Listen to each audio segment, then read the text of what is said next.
इस वक्त की सबसे बड़ी और सबसे तीखी और राजनीतिक खबर, इंडिया गठबंधन ने मोदी सरकार के खिलाफ आर पार की जंग का ऐलान कर दिया है। जी हां, आपने सही सुना। आज इंडिया गठबंधन की तरफ से कॉन्स्टिट्यूशन क्लब में एक बहुत बड़ी मीटिंग हुई और उस मीटिंग में 5 अहम फैसले लिए गए। सोचिए उन 5 अहम फैसलों में कौन कौन से फैसले अहम थे, मैं आपको बताता हूं। एक तरफ छात्र सड़कों पर हैं, दूसरी तरफ विपक्ष ने संसद से लेकर सड़क तक चक्रव्यूह तैयार कर दिया है।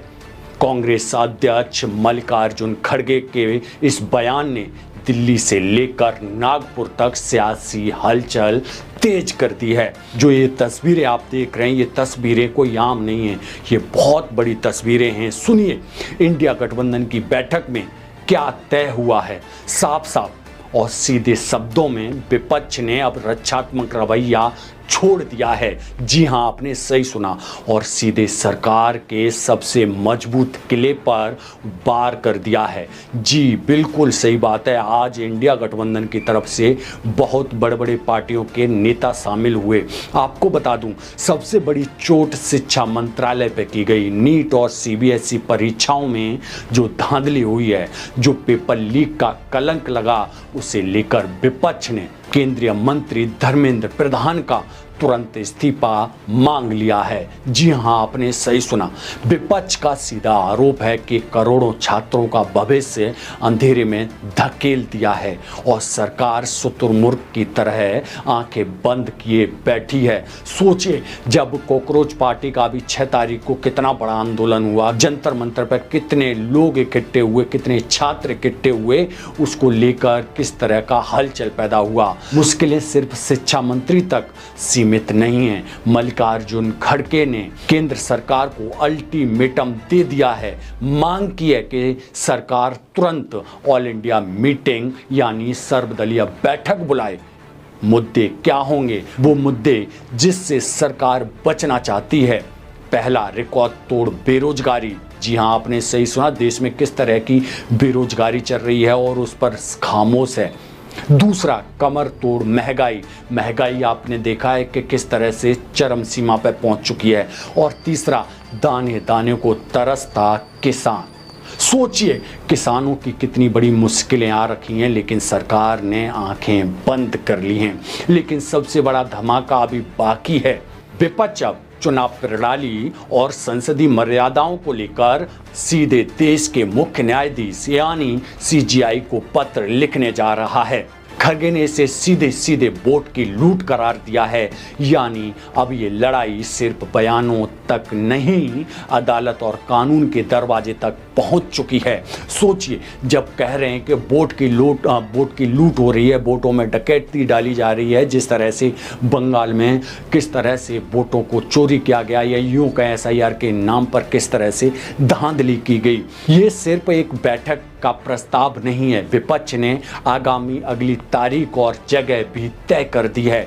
8 अगस्त हैदराबाद, यहाँ इंडिया गठबंधन की अगली महाबैठक होगी, जहाँ सरकार को घुटनों पर लाने का फाइनल ब्लूप्रिंट तैयार किया जाएगा। सोचिए, एक तरफ जहां देश भर में लोग, लाखों युवा सड़कों पर उतरे हुए हैं, तो अब विपक्ष एकजुट होकर सरकार पर हमला बोलने जा रहा है। खड़गे का साफ संदेश है कि हम डटकर मुकाबला करेंगे।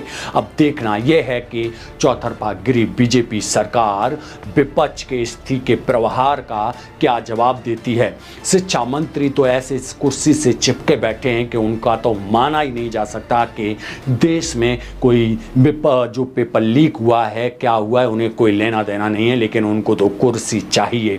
सोचिए, ये जो तस्वीरें देख रहे हैं, ये कॉन्स्टिट्यूशन क्लब में एक विपक्ष एकजुट होकर बीजेपी पर प्रहार करने जा रहा है। सोचिए, ये बहुत बड़ी तस्वीरें सामने आई हैं। इन तस्वीरों को जूम करके देखिए।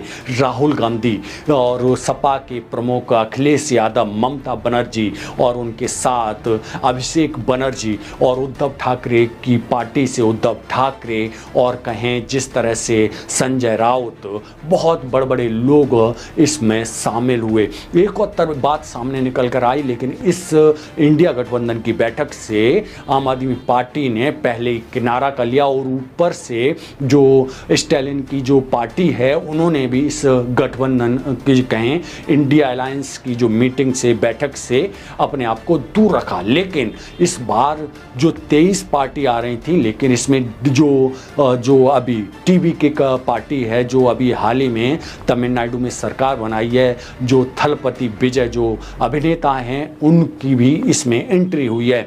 दूसरी तरफ आपको बता दूं कि जिस तरह से कॉकरोच पार्टी ने भी अल्टीमेटम दे दिया है कि 7 दिन के अंदर अगर धर्मेंद्र प्रधान का इस्तीफा नहीं होती है तो हम पूरे देश में आंदोलन करेंगे। वहीं दूसरी तरफ एनएसयूआई और यूथ कांग्रेस सड़कों पर किस तरह से लाठियां खा रहा है, इन तस्वीरों को भी देख सकते हैं। चारों तरफ से घिरे धर्मेंद्र प्रधान का इस्तीफा लेगी बीजेपी सरकार, या यूं कहें प्रधानमंत्री नरेंद्र मोदी अब क्या करेंगे। विपक्ष भी सड़कों पर है, युवा भी सड़कों पर है, और कहें तो कहें जो अभी हाल ही में बनी कॉकरोच पार्टी भी सड़कों पर है।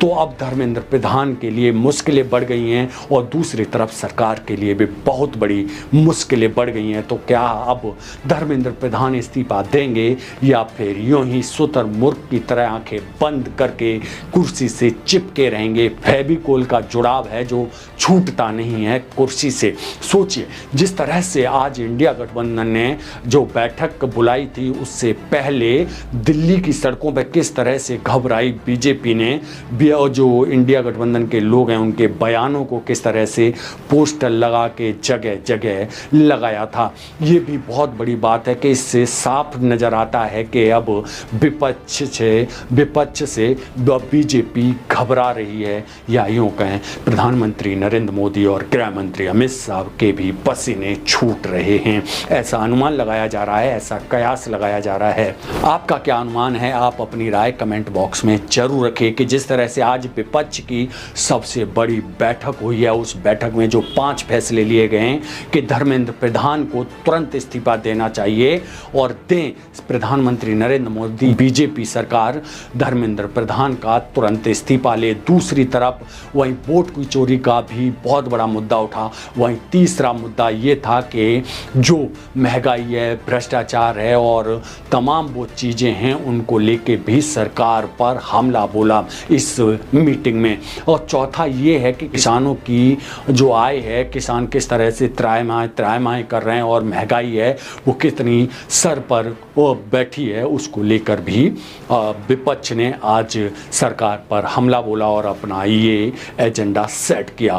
5वां एजेंडा ये था कि अब सुप्रीम कोर्ट को विपक्ष लेटर लिखेगा, लेकिन सुप्रीम कोर्ट का तो सबको मालूम है कि सुप्रीम कोर्ट किस तरह से काम कर रहा है, किस तरह से काम नहीं कर रहा है। उसको लेटर लिखने से क्या भी विपक्ष को कुछ हासिल होगा, क्योंकि आज से पहले भी उन्होंने तमाम लेटर लिखे, तमाम लेटरों से कुछ फ़ायदा हुआ, कुछ निकला, कुछ नहीं निकला। तो अब क्या निकलेगा बाकी आप समझ सकते हैं क्या कुछ होगा।